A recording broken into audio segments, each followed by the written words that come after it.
Echo was a beautiful nymph. She was fond of the woods and hills where she devoted herself to the woodland sports, and she was a favorite of Diana and attended her in the chase. But Echo had one major failing. She was fond of talking, and whether in a chat or an argument, she always had to have the last word. Well, one day, Hera was out seeking her husband, who she was afraid was playing among the nymphs. Echo had heard of this and talked Hera into a conversation.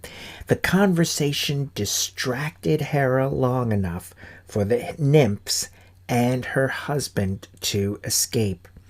But Hera realized what Echo had done, and she placed a curse on her, in which she said, "You shall forfeit the use of that tongue with which you have cheated me, except for that one purpose which you are so fond of, reply.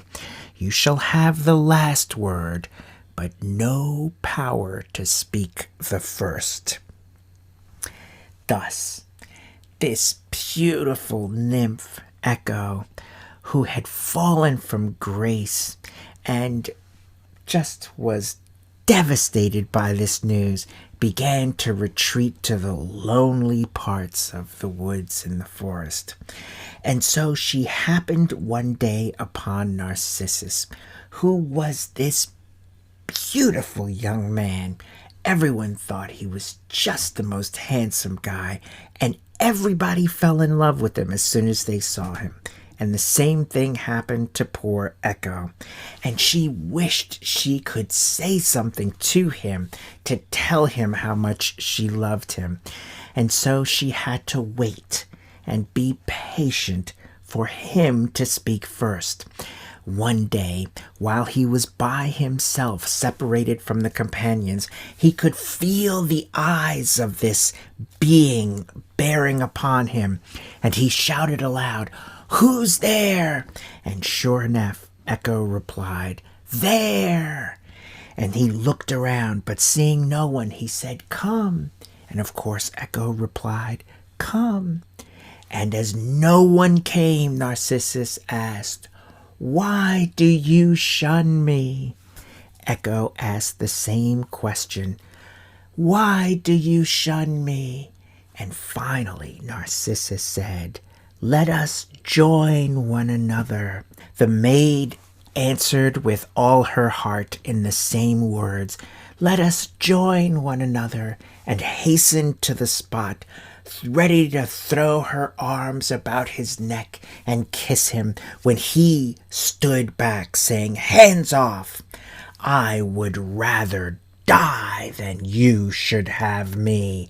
And all poor Echo could say is, "Have me." But it was all in vain.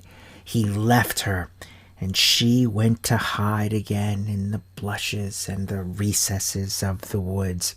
And from that time forth, Echo has lived in caves and among mountain cliffs, her form faded with grief, till at last all her flesh shrank away.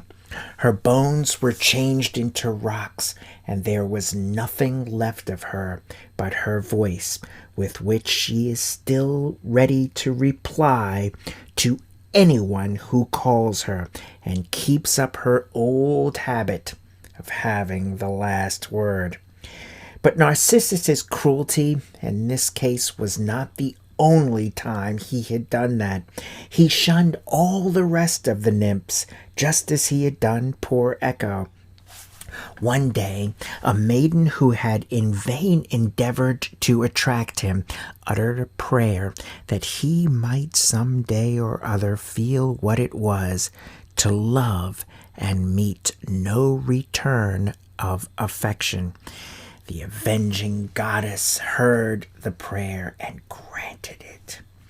Well, there was this clear fountain which was silver-like, and No birds or animals of the forest, the deer or the rabbits or the frogs, insects, nothing went into it, and neither were there any leaves or stones. It was just beautiful silver.